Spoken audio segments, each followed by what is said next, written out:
हरे कृष्णा हरे कृष्णा कृष्ण कृष्ण हरे हरे, हरे राम राम राम हरे हरे। आज हम आपको बताना चाहेंगे कि मनुष्य जीवन की सफलता क्या है। मनुष्य जीवन में आप कैसे सफल होंगे, how to success in human life. तो यह जानने के लिए सबसे पहले आवश्यक यह है कि हम यह जानें कि हमारी रचना शरीर की कैसे हुई है। तो हमारी रचना जो शरीर की है वो सबसे पहले उसको जानना, यह इसको दो भागों में बांटा गया है। पहला है देहात्म शरीर जिसे आप देख रहे हैं, और दूसरा है सूक्ष्म शरीर जो आत्मा है। तो देहात्म शरीर और सूक्ष्म शरीर, इस तरह से दो शरीर है। उसी प्रकार से भगवान ने इस कॉन्स्टिट्यूशनल पोजीशन में यानी संसार की रचना में दो संसार की रचना किया है। एक संसार है भौतिक और दूसरा है आध्यात्मिक। तो भौतिक संसार और आध्यात्मिक संसार के दोनों के अंतर को हम आपको यहाँ थोड़े शब्दों में बताना चाहेंगे, और कृपया आप ध्यानपूर्वक सुने। इसमें हम हिंदी अक्षर माला के 5 अक्षरों को लेंगे, और इसके आधार पे हम ये समझने का प्रयत्न करेंगे कि आध्यात्मिक संसार और भौतिक संसार क्या है और इन दोनों में अंतर क्या है। तो सबसे पहले हम बताना चाहेंगे कि वो 5 शब्द कौन से हैं। 5 शब्द हैं प, फ, ब, भ, म। प, फ, ब, भ, म। ये जो 5 अक्षर हैं, ये अक्षर माला के 5 अक्षर हैं, और इसे प वर्ग कहते हैं। तो प वर्ग की जो रचना है वो भौतिक संसार से संबंधित है, और इसी के आगे अ लगा दें तो अप वर्ग की जो रचना है वो आध्यात्मिक संसार से संबंधित है। और यहाँ पर अब हम बताएंगे कि प का अर्थ क्या है। प, फ, ब, भ, म। प का अर्थ है पराभाव। यानी इस संसार में आप भौतिक जीवन में देखते होंगे कि जो भी आप कार्य करते हैं वह कभी सफल नहीं होता है, या जिस तरह की सफलता हम चाहते हैं वो जब हम कर लेते हैं तो सफल हो जाते हैं, लेकिन तुरंत उसके बाद हमें दूसरी सफलता हमारे सामने लगता है कि अब हम कौन सा ऐसा कार्य करें जिससे हमें फिर से हम सफल हो जाएं। तो हम सफलता की एक एक सीढ़ी चढ़ते हैं, और अंत में चल कर के जब हम अंतिम सीढ़ी पे जाते हैं तब हमें ये एहसास होता है कि हमने जो है पहली सीढ़ी भी अभी नहीं चढ़ी है। तो ये भौतिक संसार का लक्षण है। भौतिक संसार में इसीलिए साधारण लोग यह कहते हैं कि असफलता ही सफलता की कुंजी है। असफलता ही सफलता की कुंजी है, ऐसा भौतिक संसार में जब लोग कहते हैं तो आपको पता होना चाहिए कि आप पहली सीढ़ी से लगातार जीवन भर प्रयत्न करके अंतिम सीढ़ी पे जाते हैं, और आपको खुद से ये अनुभव होने लगता है कि काश मैं पहली सीढ़ी पे ही नहीं चढ़ा होता तो आज मेरे साथ ऐसा नहीं होता, क्योंकि यहाँ सफलता है ही नहीं। ये पूरा संसार इनकम्प्लीट है। यहाँ कंप्लीट या सक्सेस नाम की कोई चीज़ नहीं है। इसी प्रकार हम दूसरा शब्द लें फ। फ से फिनाइल, या उसको बोलते हैं फेन। साधारण हिंदी शब्द में अगर हम समझें तो फ का अर्थ होता है फेन या झाग। आपने देखा होगा कि जानवर लोग जब कुछ खाते हैं तो खाने के बाद में बहुत देर तक अपना मुंह चलाते रहते हैं और उनके मुंह से झाग निकलता है।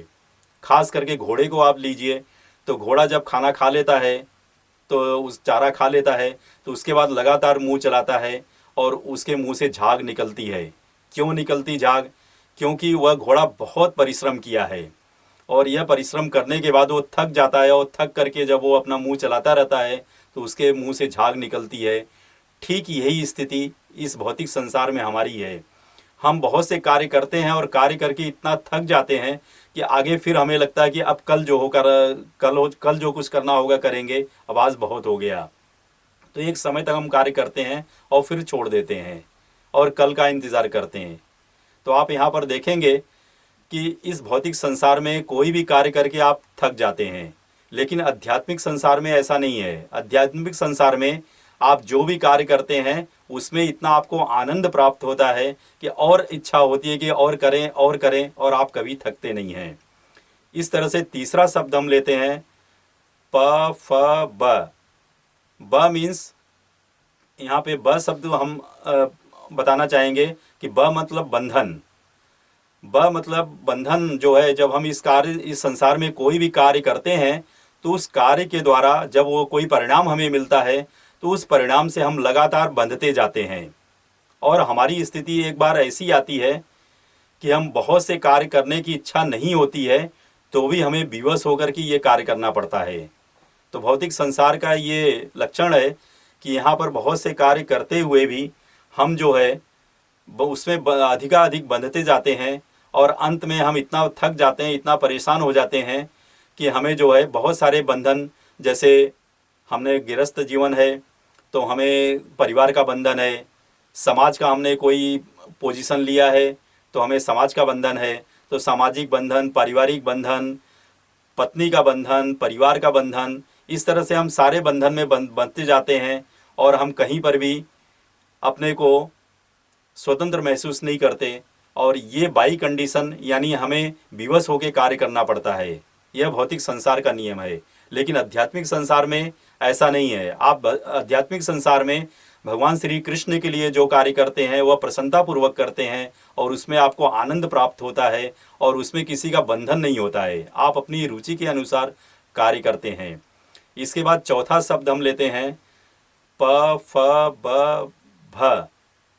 अब भय, हमें भ से भय, हमें हमेशा जो है भय की अनुभव होता रहता है। हर वक्त हमें एक फियरनेस यानी डर बना रहता है कि अब क्या होगा, अब क्या होगा, अब क्या होगा। और सुबह हम उठते हैं तो हमें मन में ये रहता है कि अरे क्या अभी जो है अभी स्नान करना है, या हमें ऑफिस जाना है, या हम जो है रोड क्रॉस कर रहे हैं तो हमें लगता है कि कभी कोई गाड़ी नहीं आ जाए जिससे हमारा एक्सीडेंट ना हो जाए। तो हर वक्त हम जो है इस फियर में या इस भय में रहते हैं कि न जाने आगे स्थिति हमारी क्या होगी, कैसी होगी और क्या हमारे साथ हो जाएगा। आप नित्य इस संसार में देखते हैं कि हर मनुष्य हमारे आप जैसे ही एक एक मिनट में उनके साथ कुछ भी होता है और वो इस संसार से चले जाते हैं। पर आध्यात्मिक संसार में ऐसा नहीं है। वहाँ भय बिल्कुल नहीं होता है, क्योंकि वहाँ पर हमारे रक्षक कृष्ण होते हैं और हम जो कार्य करते हैं वह प्रसन्नतापूर्वक करते हैं। तो वहाँ भय हमें किसी प्रकार का नहीं होता।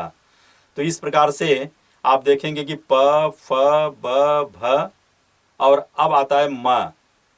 तो म में हम देखते हैं कि ये मृत्यु का सूचक है, और म में हम इस प्रकार से देखते हैं कि हम जो भी कार्य करते हैं वो कार्य हमें करते तो रहते हैं, लेकिन हमें इसका भी भय रहता है कि हमारी मृत्यु न जाने कब हो जाएगी। लेकिन आपके भय करने से क्या होगा? मृत्यु तो निश्चित है, मृत्यु होना ही होना है और मृत्यु पक्का है, हो जाएगी। तो ऐसी स्थिति में हमें ये भय सताता रहता है और हम सीधे जो है मृत्यु के मुंह में चले जाते हैं और वहाँ हम अपने जीवन को समाप्त कर देते हैं। अब इसके बाद आप देखेंगे कि इसके विपरीत आध्यात्मिक जीवन में मृत्यु जैसी कोई चीज़ नहीं होती है, क्योंकि भगवान श्री कृष्ण यहाँ बताते हैं कि आध्यात्मिक संसार वो ऐसा संसार है जहाँ जन्म, मृत्यु, जरा, व्याधि बिल्कुल नहीं है। आप वहाँ पर देखेंगे कि हर व्यक्ति जिस अवस्था में है वो उसी अवस्था में रहता है। अगर वह बालक है तो बालक की अवस्था में रहेगा, अगर वह बुढ़ापे में है तो बुढ़ापे की स्थिति में रहेगा, भगवान की कथा सुनेगा, प्रसाद खाएगा और वह भगवान की सेवा में निरंतर लगा रहेगा। और हर व्यक्ति भगवान की सेवा में से संबंधित होता है। वहाँ पर किसी भी तरह का हमारे शरीर में भौतिक परिवर्तन जैसा नहीं होता है। इसलिए उस संसार को नित्य कहा गया है और इस भौतिक संसार को अनित्य कहा गया है। तो हमें अगर आप बुद्धिमान हैं, समझदार हैं और आप जीवन में सफलता चाहते हैं तो हमारा ये निर्णय है और हमें ये निश्चय करना है कि हमें किस संसार में रहना चाहिए, भौतिक संसार में रहना चाहिए या फिर आध्यात्मिक संसार में। और आध्यात्मिक संसार में अगर आप रहते हैं तो आपको कभी भी ये चीज़ें जो हमारे जीवन के साथ चलती हैं, जन्म, मृत्यु, जरा, व्याधि, इस पर हम कभी भी नहीं आते हैं और हमारा जीवन सदा सदा के लिए नित्य स्वरूप में स्थित रह करके भगवान की सेवा करता है। हरे कृष्णा कृष्ण कृष्ण हरे हरे, हरे राम राम राम हरे हरे।